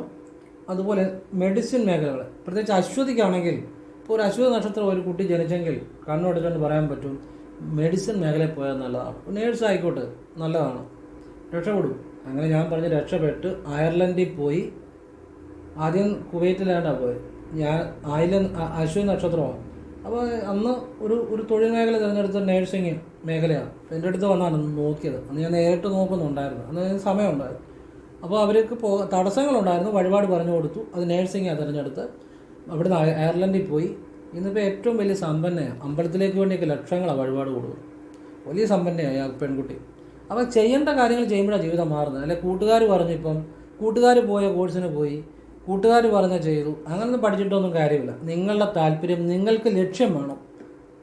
ഈ ചിലർ പറയും, ഇപ്പം ഈ പെൺകുട്ടി ആയിക്കോട്ടെ, ഇപ്പോഴത്തെ കാലം ഞാൻ പലരും പറയുന്നത് കേട്ടിട്ടുണ്ട്, കൂടുതൽ ഡിഗ്രികൾ എടുക്കുന്ന ചില പെൺകുട്ടികളുണ്ട്. അത് പെൺകുട്ടി ആയിക്കോട്ടെ ആൺകുട്ടി ആയിക്കോട്ടെ. ഇപ്പം പ്രത്യേകിച്ച് പെൺകുട്ടികളാണെങ്കിൽ അവരോട് ചിലപ്പോൾ വീട്ടുകാർ പറയും, നീ നേഴ്സിങ് നീ ഒന്ന് ശ്രമിക്കാൻ വയ്യേ. അപ്പം പറയും, എനിക്ക് താല്പര്യമില്ല. അങ്ങനെ പറയുന്നതിനകത്തൊരു അർത്ഥവുമില്ല കേട്ടോ. നേഴ്സിങ്ങിന് പോയിട്ട് ഒരു കാര്യം ചെയ്തിട്ട് താല്പര്യമില്ലെന്ന് പറയുന്നതിനകത്ത് പിന്നെ അർത്ഥമുണ്ട്. ഒരു കാര്യം ചെയ്യാതെ അതിനെക്കുറിച്ച് ചെയ്യുമ്പോഴേ അറിയത്തുള്ളൂ. എനിക്ക് താല്പര്യമില്ല എന്ന് പറയുന്നത് അതൊരു അറിവില്ലായ്മയാണ്. മാത്രമല്ല ഒരു ലക്ഷ്യമില്ലാത്തതുകൊണ്ടാണ്. ഇപ്പം പല പെൺകുട്ടികളും നേഴ്സിംഗ് എടുത്ത് പഠിക്കുന്നുണ്ടെങ്കിൽ അവർക്കൊരു ലക്ഷ്യമുണ്ട്. എന്താണെന്നറിയോ? പൈസ ഉണ്ടാക്കണമെന്നുള്ളത്, കുടുംബം രക്ഷപ്പെടുത്തണമെന്നുള്ളത്, മറ്റുള്ളവരെ പോലെ സാമ്പത്തികം ഉണ്ടാക്കി ജീവിക്കണമെന്നുള്ളൊരു ലക്ഷ്യമുണ്ട്. ആ ലക്ഷ്യമുള്ളതുകൊണ്ടാണ് താല്പര്യം ഉണ്ടാകും. നമുക്കൊരു ലക്ഷ്യമുണ്ടെങ്കിൽ എല്ലാവർക്കും ഇഷ്ടം ഉണ്ടായിട്ടൊന്നും അല്ല എല്ലാ തൊഴിലുകളും ചെയ്യുന്നത്. അവർക്ക് ഇന്ന കാശുണ്ടാക്കണം, എൻ്റെ കുടുംബം രക്ഷപ്പെടുത്തണം, അല്ലെങ്കിൽ എനിക്ക് സമ്പത്തോടു കൂടി ജീവിക്കണം. ഈ ലക്ഷ്യം ഉണ്ടാകുമ്പോൾ താല്പര്യം വരും. അപ്പം ഈ കുട്ടികൾ പലപ്പോഴും ചെറുപ്പത്തിൽ പറയാറുണ്ട്, എനിക്ക് താല്പര്യമില്ല. പക്ഷേ അതങ്ങനെയല്ല, അവരെ പറഞ്ഞ് മനസ്സിലാകും. അവർക്കൊരു ലക്ഷ്യം വേണം ജീവിതത്തിൽ. കുറേ ഡിഗ്രി എടുത്ത് ഒരു ലക്ഷ്യമില്ലാതെ അവിടെ ഇവിടെയും കടകളിലൊക്കെ കയറി ഇന്ന് ജീവിതം കളയുന്ന ഒരുപാട് കുട്ടികളുണ്ട്. ആണായിക്കോട്ടെ പെൺകുട്ടി ആയിക്കോട്ടെ, ആൺകുട്ടി ആയിക്കോട്ടെ പെൺകുട്ടി ആയിക്കോട്ടെ. അപ്പം ഞാൻ അവരോട് പലപ്പോഴും പറഞ്ഞു കൊടുക്കുന്ന കാര്യമുണ്ട്, ശരി ഡിഗ്രി എടുത്തോട്ടെ, നിങ്ങൾക്കൊരു ലക്ഷ്യം വേണം. ആ ലക്ഷ്യം നിങ്ങളുടെ ജീവിതത്തെ രക്ഷപ്പെടുത്തുന്നതായിരിക്കണം. ചുമ്മാ കുറേ ഡിഗ്രി എടുത്ത് ചെറിയൊരു കടയിൽ കയറി നിൽക്കാനോ ചെറിയൊരു സ്ഥാപനത്തിൽ ജോലി ചെയ്തുകൊണ്ടോ ഒരിക്കലും ജീവിതം രക്ഷപ്പെടത്തില്ല. ജീവിതം എന്നും ദാരിദ്ര്യം മാറത്തില്ല. അതൊരു ലക്ഷ്യമല്ല. നിങ്ങളെ രക്ഷപ്പെടുത്തുന്ന, നിങ്ങൾക്ക് വലിയ ഉയർച്ച നൽകുന്ന, നിങ്ങളുടെ ജീവിതത്തിൽ എന്നും സുഖമായിട്ട് ജീവിക്കാൻ വരുമാനം നൽകുന്ന ഒരു ലക്ഷ്യം തീരുമാനിക്കണം. ആ ലക്ഷ്യത്തിന് വേണ്ടി പ്രവർത്തിക്കുമ്പോൾ താല്പര്യം തനിയെ ഉണ്ടായിക്കോളും. അങ്ങനെയാണ് എല്ലാവർക്കും താല്പര്യം ഉണ്ടാകുന്നത്. അല്ലാതെ നേഴ്സിങ്ങിന് പോകുന്ന പെൺകുട്ടികളെല്ലാം വലിയ താല്പര്യം ഉണ്ടായിട്ടൊന്നും അല്ല. അവർക്കൊരു ജീവിതത്തിൽ ലക്ഷ്യമുണ്ട്, എനിക്ക് രക്ഷപ്പെടണം, എൻ്റെ കുടുംബം രക്ഷപ്പെടുത്തണം. അപ്പോഴാണ് താല്പര്യം വരുന്നത്. പറഞ്ഞ് മനസ്സിലാകുന്നത്. അപ്പോൾ ഇതൊക്കെ കുട്ടികളെ പറഞ്ഞ് മനസ്സിലാക്കണം. കുട്ടികൾക്ക് അവർ ചെറുപ്പത്തിലെ അവർക്ക് ചുമ്മാ തോന്നും, അത് കൊള്ളത്തില്ല, ഇത് കൊള്ളത്തില്ല. അതൊരു തോന്നൽ മാത്രമാണ്. ശരിക്കും താല്പര്യം എന്ന് പറയുന്നത് അതല്ല. അത് ലക്ഷ്യമുണ്ടാകുമ്പോൾ താല്പര്യം ഉണ്ടാകും. ലക്ഷ്യം വേണം, നല്ല ഉയർന്ന ലക്ഷ്യങ്ങൾ വേണം. അങ്ങനെ അനുസരിച്ച് അവരുടെ തൊഴിൽ മേഖല തിരഞ്ഞെടുത്താൽ നന്നായിരിക്കും. അപ്പോൾ അശ്വതി, ആയില്യം, അനിഴം, പൂരുരുട്ടാതി ടീച്ചിങ് മേഖല ഏറ്റവും ബെസ്റ്റാണ്. നഴ്സിങ്, മെഡിസിൻ, ലാബ് അങ്ങനെയുള്ള മേഖലകൾ, ഹോസ്പിറ്റൽ സംബന്ധമായ മേഖലകളൊക്കെ നല്ലതാണ്. അതുപോലെ ടെക്നിക്കൽ മേഖല നല്ലതാണ്. അതുപോലെ ഈ കുട്ടികളുമായി ബന്ധപ്പെട്ട അത് ടീച്ചിങ് മേഖല അങ്ങനെയുള്ള മേഖലകൾ നല്ലതാണ്. അതുപോലെ കുട്ടികളുടെ സംരക്ഷണം, ഇപ്പോൾ ഹോസ്റ്റല് അങ്ങനെയുള്ളതൊക്കെ നടത്തുന്നത് നല്ലതാണ്. അങ്ങനെയൊക്കെ എല്ലാം ഈശ്വരാനുഗ്രഹം കൂടെ വേണം കേട്ടോ. അതുകൂടെ അങ്ങനെയൊക്കെ ഞാൻ പറഞ്ഞിട്ട് അതിലേക്കൊക്കെ വന്ന് ചെയ്യുന്നവരൊക്കെ ഉണ്ട്. പക്ഷേ ദൈവാധീനം എപ്പോഴും വേണം. എങ്കിൽ മാത്രമാണ് നമുക്കതിലൊരു ഉയർച്ച ഉണ്ടാകാൻ സാധിക്കുന്നത്. അപ്പോൾ അതിന് വേണ്ട കാര്യങ്ങൾ ചെയ്യണം. ഇവർ ശിവന് വഴിപാട് ചെയ്താൽ തിങ്കളാഴ്ച വെള്ള നിവേദ്യം ഭാഗ്യസൂക്ത പുഷ്പാഞ്ജലി ചെയ്യുക. തിങ്കളാഴ്ചകൾ സാധിക്കുന്ന പോലെ ആവർത്തിക്കുക. വ്യാഴാഴ്ച ഭഗവാന് പാൽപ്പായസം ഭാഗ്യസൂക്ത പുഷ്പാഞ്ജലി ചെയ്യുക. സാധിക്കുന്ന പോലെ വ്യാഴാഴ്ചകൾ ആവർത്തിക്കുക. വ്യാഴാഴ്ച ഒരു കൈ ചില്ലറ ഭഗവാന് സമർപ്പിക്കുക എണ്ണാതെ. പിന്നെ അമ്പലപ്പുഴയൊക്കെ ദർശനം നടത്തുക. ഭഗവാന് വെണ്ണ ഒരു കുടം വെണ്ണ സമർപ്പിക്കുക. ഇതൊക്കെ പെട്ടെന്ന് ജീവിതം രക്ഷപ്പെടണമെന്ന് ആഗ്രഹമുള്ളവർ ചെയ്യുക കേട്ടോ. പെടണമെന്ന് ആഗ്രഹമില്ലാത്തവരൊന്നും ചെയ്യേണ്ട. നമ്മുടെ ഈ ജീവിതത്തിൽ വലിയ പ്രശ്നങ്ങളില്ലാത്തവരാരെന്നറിയോ? ഒന്നും ചെയ്യാത്തവർക്ക് വലിയ പ്രശ്നങ്ങളില്ല. ജീവിതത്തിൽ എന്തെങ്കിലുമൊക്കെ ചെയ്യുന്നവർക്കേ ഉള്ളൂ പ്രശ്നങ്ങൾ. അതുകൊണ്ട് നിങ്ങൾക്ക് ജീവിതത്തിൽ എന്തെങ്കിലും പ്രശ്നങ്ങൾ ഉണ്ടായാൽ നിങ്ങൾ വിഷമിക്കേണ്ട കാര്യമില്ല. നിങ്ങൾ പ്രവർത്തിക്കുന്നുണ്ടെന്ന് അതിൻ്റെ അർത്ഥം. ചുമ്മാ രാവിലെ എഴുന്നേറ്റ് അടുത്തുള്ള മതിലേ പോയി ഒരു കൈലി കൊടുത്തുകൊണ്ട് പോയി ഇരിക്കുന്നവർക്കൊക്കെ എന്താ പ്രശ്നം? ഒരു പ്രശ്നവുമില്ല. പ്രവർത്തിക്കുന്നവർക്ക് എപ്പോഴും പ്രശ്നമുള്ളൂ. നിങ്ങളുടെ ജീവിതത്തിൽ പ്രശ്നങ്ങൾ വരുന്നുണ്ടെങ്കിൽ നിങ്ങൾ പ്രവർത്തിക്കുന്നു എന്നതിൻ്റെ അർത്ഥം. നിങ്ങൾക്കതിൽ അഭിമാനിക്കാം. പിന്നെ പ്രശ്നങ്ങളെ നമ്മൾ വിചാരിച്ചാൽ പരിഹരിക്കാമെന്നുള്ളതുള്ളൂ. ഏത് പ്രശ്നമാണെങ്കിലും പ്രശ്നം നമ്മളെക്കാട്ടി വലുതായിട്ട് ഒരിക്കലും ചിന്തിക്കരുത്. പ്രശ്നം നമ്മളെക്കാട്ടിലും നമുക്ക് പരിഹരിക്കാമെന്ന് ചിന്തിച്ചാൽ പരിഹരിക്കാൻ പറ്റത്തില്ലെന്ന് നമ്മൾ ചിന്തിച്ചാൽ അതും ശരിയാണ്. എപ്പോഴും നമ്മളെല്ലാം ചിന്തിക്കേണ്ട കാര്യം നമുക്ക് പരിഹരിക്കാവുന്ന കാര്യങ്ങളേ ഉള്ളൂ എന്നുറച്ച് വിശ്വസിച്ചാൽ അത്രയേ ഉള്ളൂ കേട്ടോ. അപ്പോൾ അത് മനസ്സിലാക്കുക. പിന്നെ ഈ അശ്വതി, ആയില്യം, അനിഴം, പൂരുരുട്ടാതി ഈ നക്ഷത്രക്കാരിൽ ഇപ്പോൾ ഒരു വീട്ടിൽ തന്നെ 2 ആയില്യം വരിക. അപ്പോൾ ഇത് ഞാനീ പറഞ്ഞത് ഒരു കുടുംബത്തിൽ തന്നെ അല്ലെങ്കിൽ ഒരു വീട്ടിൽ തന്നെ ഇതിലേതെങ്കിലും നാളുകൾ ആവർത്തിക്കാം. ചിലപ്പോൾ അശ്വതി, ആയില്യമോ അനിഴമോ ഒരു വീട്ടിൽ കാണാം, അല്ലെങ്കിൽ ഒരു കുടുംബത്തിൽ കാണാം. അല്ലെങ്കിൽ ഇതിലേതെങ്കിലും നാളുകൾ ആവർത്തിക്കാം. അതാണ് ഈ DNA ആസ്ട്രോളജി എന്ന് പറഞ്ഞാൽ അതിൻ്റെ ഒരു രഹസ്യം തന്നെ അതാണ്. ഇത് തമിഴ് സിദ്ധ മഹർഷിമാരുടെ ജ്യോതിഷമാണ്. അപ്പോൾ അതാണ് അതിൻ്റെ ഒരു രഹസ്യം. നിങ്ങൾക്ക് തന്നെ ചിലപ്പോൾ നിങ്ങളുടെ വീട്ടിൽ ആരെങ്കിലുമൊക്കെ ഈ ഒരു നാളിൻ്റെ കോമ്പിനേഷൻ വരും. മനസ്സിലാവുന്നുണ്ടോ? അപ്പോൾ അതാണ് അതിൻ്റെ രഹസ്യം. നമ്മൾ തന്നെ ഞെട്ടിപ്പോവും. അപ്പോൾ ഇത് ചില വീട്ടിൽ 2 ആയില്യം വരിക, അല്ലെങ്കിൽ ഇതിലേതെങ്കിലും 2 3 നാൾ ഒരു കുടുംബത്തിൽ ഒരു വീട്ടിൽ വരിക, അങ്ങനെ ഉള്ളിടത്ത് ചില കാര്യങ്ങൾ ശ്രദ്ധിക്കണം. എന്താണെന്നറിയോ? ആ വീട്ടിൽ ഉള്ളവർക്ക് സൂര്യകർമ്മ അല്ലെങ്കിൽ സൂര്യകർമ്മയും വ്യാഴകർമ്മയുടെ ഒരു സ്വാധീനം കാണും. അപ്പോൾ ആ വീട്ടിലുള്ളവർക്ക് ചിലർക്ക് ചില കാര്യങ്ങളിൽ ആത്മവിശ്വാസം കൂടുതലായിരിക്കും, ചിലപ്പം ഭയമായിരിക്കും. ഇത് രണ്ടിലേതെങ്കിലും ഒരു കാര്യം ഇവരിൽ കൂടുതലായിരിക്കും. ഒന്നുകിൽ അവിടെയുള്ള കുട്ടികൾ, ഇപ്പോൾ ആയില്യം നാളെ ജനിച്ച ഒരുത്തനാണ്, അമ്മ ആയില്യമാണ്, അപ്പം ഈ മോന് ചിലപ്പം ആത്മവിശ്വാസം കൂടുതലാണ്, ധൈര്യം കൂടുതലായിരിക്കും. അങ്ങനെയുള്ള പിള്ളേരെ സൂക്ഷിക്കണം. അവർക്ക് തെറ്റായ കൂട്ടുകെട്ടുകളിൽ ചെന്ന് ചാടി അമ്മമാർ പ്രശ്നക്കാരാകും. ഇനി ചിലയിടത്താണ് ഭയമായിരിക്കും, ആത്മവിശ്വാസം കുറവായിരിക്കും. അങ്ങനെയുള്ളവരെ വലിയ പ്രശ്നമില്ല അവർ. പക്ഷേ ഈ ആത്മവിശ്വാസം കൂടുതലുള്ളവനെയാണ് സൂക്ഷിക്കേണ്ടത്. അവനൊരു വണ്ടി എടുത്ത് കൊടുത്താലും അവൻ ചിലപ്പം വണ്ടി ഓടിക്കുമ്പോഴേ അവൻ്റെ ഒരു ആത്മവിശ്വാസം കൂടുതലാണ്. അവൻ റോങ്ങായിട്ട് ചിലപ്പം ഓവർടേക്ക് ചെയ്യുക, സ്പീഡ് കൂട്ടുക, ഇങ്ങനെയുള്ള പ്രവണതയൊക്കെ ഉണ്ടാകും. അതൊരിക്കലും പാടില്ല. അപ്പോൾ അതുകൊണ്ട് അങ്ങനെയുള്ള വീടുകളിൽ കുട്ടികളെ ഞാനീ പറഞ്ഞ വഴിപാടുകൾ ചെയ്യണം. ഒരു കുഴപ്പമില്ല, ഏറ്റവും മിടുക്കന്മാരായിട്ട് വരും കേട്ടോ. ഇതൊക്കെയാണ് അതിൻ്റെ രഹസ്യങ്ങൾ. ഇത് ആരും പറഞ്ഞു തരില്ല, അതുപോലുള്ള കാര്യങ്ങളാണ്. ഞാനൊരു ഒരു ശിവയോഗി, ഭഗവാനെ ഒരു ശിവവിദ്യ ചെയ്യുന്ന ആളാണ്. അപ്പോൾ ഇത് ഭഗവാൻ തരുന്ന ഈ തമിഴ് സിദ്ധാസ് കണക്ടിവിറ്റി, അതായത് ശൈവ സിദ്ധന്മാരുടെ കണക്ടിവിറ്റി ഉള്ളവർക്ക് ഈ DNA ആസ്ട്രോളജി കൈകാര്യം ചെയ്യാൻ പറ്റത്തുള്ളൂ. അപ്പം ഞാൻ ഇതിൻ്റെ പുറകെ പോയതല്ല, ഇത് എന്നിലേക്ക് വന്നതാണ് ഈ DNA ആസ്ട്രോളജി, തമിഴ് സിദ്ധ ജ്യോതിഷം. അപ്പോൾ അത് ഭഗവാൻ നമുക്ക് ചില കാര്യങ്ങൾ തരുന്നതാണ്, നിങ്ങൾക്ക് പറഞ്ഞു തരുന്നത്. പക്ഷേ അത് നമ്മൾ പറഞ്ഞു തരുന്ന കാര്യങ്ങൾ ചെയ്തവരുടെ എല്ലാം കുടുംബത്തിൽ തന്നെ ഗുണങ്ങളുണ്ടായിട്ടുണ്ട്. ഞാൻ പറഞ്ഞൊരു ഹോസ്റ്റലിൽ നടത്തുന്നവരുണ്ട് ഇതിൽപ്പെട്ട്. പക്ഷെ അവർക്ക് അത് പരിഹാരങ്ങൾ ചെയ്ത് ശരിയായിട്ട് പോവുകയാണെങ്കിൽ വലിയ സാമ്പത്തികം ഉണ്ടാക്കാൻ പറ്റും. ഇനിയും ഭരണി, മകം, തൃക്കേട്ട, ഉത്രട്ടാതി ഈ നക്ഷത്രക്കാർ ചന്ദ്രസ്വാധീനമുള്ളവരാണ്. അപ്പോൾ ഈ ചന്ദ്രസ്വാധീനമല്ല, ചന്ദ്രകർമ്മയും വ്യാഴകർമ്മയും ഉണ്ട്. അപ്പോൾ അതുകൊണ്ട് ഈ വീടുകളിൽ ചിലപ്പം കുട്ടികളുണ്ടെങ്കിൽ അവർക്ക് ഒന്നുകിൽ അമ്മയായിട്ട് വലിയ പ്രശ്നം, അല്ലെങ്കിൽ അമ്മയുടെ വലിയ സ്വാധീനം ഈ കുട്ടികളിൽ കാണാറുണ്ട്. മനസ്സിലായോ? അപ്പോൾ ഏതെങ്കിലും രീതിയിൽ കാണാം. ചിലപ്പോൾ അമ്മയായിട്ട് വഴക്കായിരിക്കും, അല്ലെങ്കിൽ അമ്മ പറയുന്നതിനപ്പുറം ചെയ്യത്തില്ല, വലിയ സ്വാധീനമായിരിക്കും. ഇത് രണ്ടിൽ ഏതെങ്കിലും ഒരു കാര്യം ചിലപ്പോൾ കാണാം. ഈ നക്ഷത്രങ്ങൾ ഏതെങ്കിലുമൊക്കെ ഒരു വീട്ടിൽ അല്ലെങ്കിൽ കുടുംബത്തിൽ പലർക്കും കാണാൻ സാധ്യത വളരെ കൂടുതലാണ്. ആദ്യം നല്ല മിക്കവാറും ഉണ്ടായിരിക്കും. അതാണ് അതിൻ്റെ ഒരു കോമ്പിനേഷൻ്റെ രഹസ്യം. അപ്പോൾ ഇവരുടെ അടുത്തുള്ള ഭദ്രകാളി ക്ഷേത്രത്തിൽ അമ്മയ്ക്ക് വെള്ളിയാഴ്ച അഷ്ടോത്തരാർച്ചന, ഭാഗ്യസുക്ത പുഷ്പാഞ്ജലി, നെയ്വിളക്കൊക്കെ ചെയ്താൽ വലിയ ഐശ്വര്യങ്ങളുണ്ടാകും. ഒരു കൈ ചില്ലറ പിടിപ്പണം കൂടെ സമർപ്പിക്കുക. കൃഷ്ണന് വ്യാഴാഴ്ച ത്രിമധുരം 10 രൂപയുടെ അല്ലെങ്കിൽ 20 രൂപയുടെ എള്ളെണ്ണ സമർപ്പിക്കുക, ഒക്കെ വലിയ ഐശ്വര്യങ്ങളുണ്ടാകും. ഭഗവാന് ഒരു കൈ ചില്ലറ സമർപ്പിക്കുക. 1-ാം തീയതി ഭഗവാന് ഒരു കൈ ചില്ലറ സമർപ്പിക്കുക കൃഷ്ണന്. ഇതൊക്കെ ആവർത്തിച്ചാൽ വലിയ സാമ്പത്തികത്തിലേക്ക് വരും കേട്ടോ. ഈ ക്ലേശങ്ങളും ദുരിതങ്ങളും ദുഃഖങ്ങളും ഒക്കെ അനുഭവിക്കുന്നത് അത് നിങ്ങൾക്ക് മനസ്സിലാകണമെങ്കിൽ നിങ്ങൾ ചെയ്യേണ്ട ചില പരിഹാരങ്ങൾ, നല്ല രീതിയിലുള്ള ഇതുപോലുള്ള കാര്യങ്ങൾ ചെയ്ത് കഴിയുമ്പോൾ നിങ്ങളുടെ ജീവിതത്തിൽ ഒരു മാറ്റം വരുമ്പോൾ നിങ്ങൾക്ക് മനസ്സിലാകും, എടാ ഞാൻ ഇത്രയും നാളും കടന്ന് ഈ കഷ്ടപ്പെട്ടത് ഇതുപോലെ ചില കാര്യങ്ങൾ ചെയ്യാത്തതുകൊണ്ടല്ലേ നമ്മൾ ചിന്തിക്കും. അതങ്ങനെ മനസ്സിലാകത്തുള്ളൂ കേട്ടോ. അല്ലാതെ നമുക്കത് മനസ്സിലാകത്തില്ല എത്ര പറഞ്ഞാലും. നമ്മൾ അനുഭവിക്കുന്ന പല കാര്യങ്ങളും ശരിക്കും അനുഭവിക്കേണ്ടതല്ല ഈശ്വരാധീനം ഉണ്ടെങ്കിൽ. മനസ്സിലാകും. ആ ഈശ്വരാധീനത്തിന് ചെയ്യേണ്ട ചില കാര്യങ്ങളുണ്ട്, അത് ചെയ്യുമ്പോഴേ അത് മനസ്സിലാകത്തുള്ളൂ, അല്ലാതെ പറഞ്ഞാൽ മനസ്സിലാകത്തില്ല. ഇനി അതുപോലെ കാർത്തിക, പൂരം, മൂലം, രേവതി ഈ നക്ഷത്രക്കാർ ചില വീട്ടിൽ 2 പൂരം, അല്ലെ ചില വീട്ടിൽ മൂലവും പൂരവും, ഇങ്ങനെയൊക്കെ ഒരു കോമ്പിനേഷൻ ഇതിലേതെങ്കിലും നക്ഷത്രങ്ങൾ ആവർത്തിക്കാം. ചൊവ്വ കർമ്മയും വ്യാഴകർമ്മയും ഉള്ളവരാണ്. ഈ ഒരു വീട്ടിൽ തന്നെ 2 മൂലം, അല്ലെ ഒരു മൂലവും പൂരവും, അല്ലെ 2 പൂരം, ഇതൊക്കെ സാമ്പത്തികമായിട്ട് അല്ലെ വളരെ ജീവിത ക്ലേശങ്ങൾ ആ വീടുകളിൽ ഉണ്ടാകാമെന്നുള്ളതാണ്. അപ്പോൾ അതിനെന്തോ ചെയ്യേണ്ടത്? വെള്ളിയാഴ്ച ഭദ്രകാളിക്ക് കടുംപായസം, ചെമ്പരത്തിമാല സമർപ്പിക്കുക. കുളമുള്ള ക്ഷേത്രം തിരഞ്ഞെടുക്കണം. മലർ കൊണ്ട് മീനോട്ട് നടത്തുക. വ്യാഴാഴ്ച കൃഷ്ണന് നെയ്വിളക്ക്, തുളസിമാല നൽകുക. ഇത് ആവർത്തിക്കുക.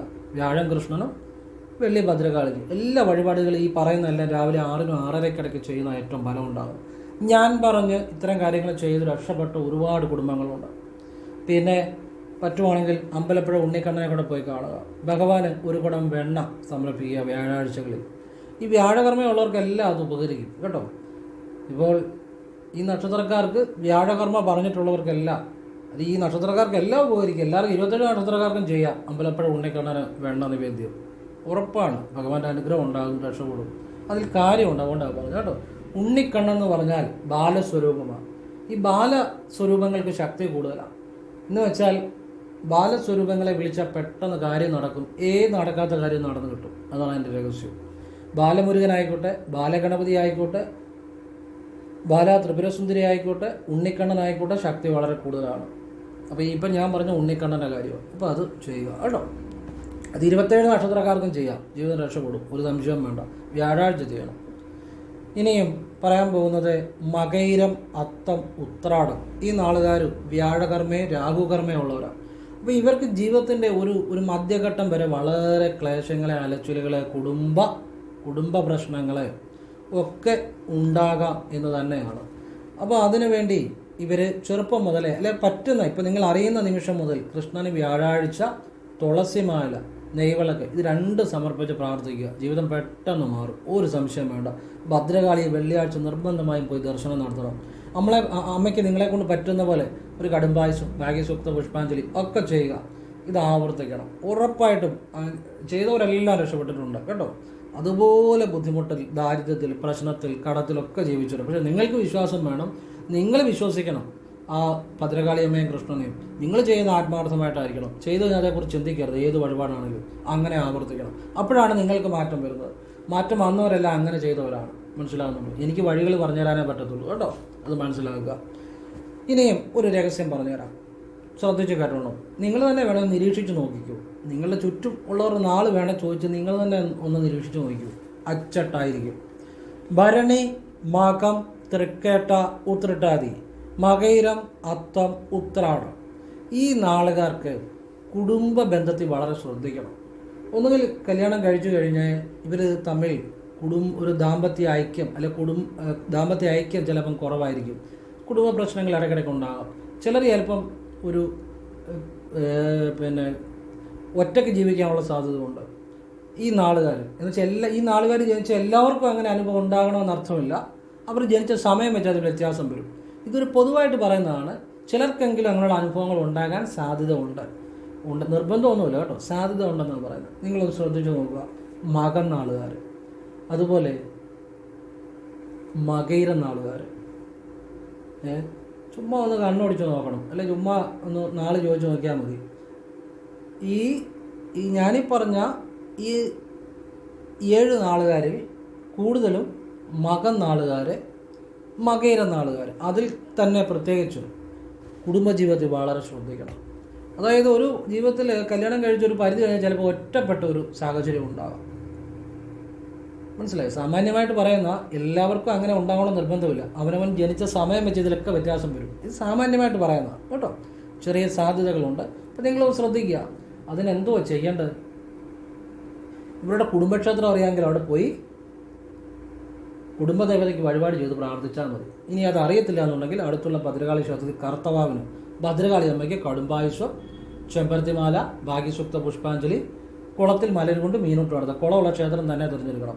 ഇത് തന്നെ കുടുംബക്ഷേത്രത്തിലും ചെയ്താൽ മതി, കുടുംബക്ഷേത്രം അറിയാമെങ്കിൽ. കുടുംബക്ഷേത്രത്തിൽ ചെയ്യുമ്പോൾ ഒരു ഓട്ടുവിളക്കൂടെ കടയിൽ നിന്ന് മേടിച്ച് 5 തിരിയിട്ട് നെയ്യൊഴിച്ച് കത്തിച്ച് വെക്കണം. കർത്തവാവിന് ഭദ്രകാളിക്ക് ചെയ്യുമ്പോഴും ആദ്യം ചെയ്യുമ്പോഴും ഒരു ഓട്ടുവിളക്ക് കടയിൽ നിന്ന് മേടിച്ച് 5 തിരിയിട്ട് നെയ്യൊഴിച്ച് കത്തിച്ച് വെക്കണം. പിന്നെ ചെയ്യുമ്പോൾ ഓട്ടുവിളക്ക് വേണമെന്നില്ല, ബാക്കി വഴിപാടുകൾ ആവർത്തിച്ചാൽ മതി. ഏറ്റവും നല്ല രീതിയിൽ കുടുംബം മുന്നോട്ട് പോകും, ഒരു സംശയവും വേണ്ട. പറഞ്ഞ് മനസ്സിലാകുന്നുണ്ടോ? അപ്പോൾ ഇതൊക്കെ എന്തിനാണെന്നറിയോ? ജീവിതത്തിൽ ഒരു പ്രശ്നങ്ങളും ഉണ്ടാകാതെ ഏറ്റവും നല്ല രീതിയിൽ ജീവിതം മുന്നോട്ട് പോകാൻ വേണ്ടിയാണ്. അത് ചെയ്യുന്നവർക്കൊക്കെ ആ അനുഭവങ്ങളുമുണ്ട്. ഇനി തിരുവാതിര, ചിത്തിര, തിരുവോണം. നിങ്ങൾ ശ്രദ്ധിച്ചോണം. ഈ 3 നാളുകാർ തിരുവാതിര, ചിത്തിര, തിരുവോണം, ഇവർ ശുക്രകർമ്മയും ചന്ദ്രകർമ്മയും ഉള്ളവരാണ്. ഇവർക്ക് വഴിപാടുകൾ ഭദ്രകാളിക്ക് ചെയ്താൽ പെട്ടെന്ന് ജീവിതം മാറും. ഭദ്രകാളി അമ്മയ്ക്ക് വെള്ളിയാഴ്ച കടുംബായുസം, ചുവന്ന പൂക്കളും വെള്ളപ്പൂക്കൾ കൊണ്ടുള്ള അർച്ചന, അഷ്ടോത്തരാർച്ചന ഇതൊക്കെ ചെയ്താൽ പെട്ടെന്ന് ജീവിതം മാറും. പിന്നെ മലയാള മാസം ആദ്യ വെള്ളിയാഴ്ച രാവിലെ ഗണപതി ഹോമം, വൈകിട്ട് ഭഗവതി സേവ, ഇത് ഭദ്രകാളി ക്ഷേത്രത്തിൽ കൊടുക്കുക, അടുത്തുള്ള ഭദ്രകാളി ക്ഷേത്രത്തിൽ. പിന്നെ ഉത്സവത്തിന് ആറാട്ട് കണ്ടു തൊടുക. പെട്ടെന്ന് ജീവിതം മാറും, അടിമുടി മാറും, ഒരു സംശയം വേണ്ട. പിന്നെ നിങ്ങൾ ശ്രദ്ധിച്ചോണം, ഈ തിരുവാതിര, തിരുവോണം ഈ നാളുകാർ എന്തെങ്കിലും പറയുമ്പോൾ ചിലപ്പം അത് ചെയ്ത് കളയും, ഇത് ചെയ്ത് കളയും, ജീവിതത്തിൽ എന്നെ അങ്ങനെ പ്രതിസന്ധി വരും, അങ്ങനെ പറയാനുള്ള പ്രവണത കൂടുതൽ. പറഞ്ഞാൽ മനസ്സിലായോ? അപ്പോൾ അതൊക്കെ അവർക്ക് ഈ ഭദ്രകാളിക്ക് വഴിപാട് ചെയ്യുമ്പോൾ തെറ്റായ ചിന്തകളിലേക്കും ഒന്നും മനസ്സ് പോകത്തില്ല. നല്ലത് ചിന്തിക്കും, നല്ലത് ചെയ്യും, നല്ല രീതിയിൽ ജീവിതം മുന്നോട്ട് പോകും. അത്തരം തെറ്റായ അത് ചെയ്ത് കളയും ഇത് ചെയ്ത് കളയും എന്നൊക്കെ പറയുന്നൊരു ടെൻഡൻസി ഇവർക്ക് കൂടുതൽ. എല്ലാവർക്കും ഉണ്ടാകണമെന്നില്ല, അത് തെറ്റാണ്, അതിൻ്റെ ആവശ്യമില്ല. മനസ്സ് എപ്പോഴും നല്ല കാര്യങ്ങൾ ചിന്തിക്കണം, അപ്പോഴാണ് ഈശ്വരാധീനം ഉണ്ടാകുന്നത്. ഭദ്രകാളിക്ക് വഴിപാട് ചെയ്യുന്നതുകൊണ്ട് ഇവരുടെ ജീവിതം അടിമുടി മാറും.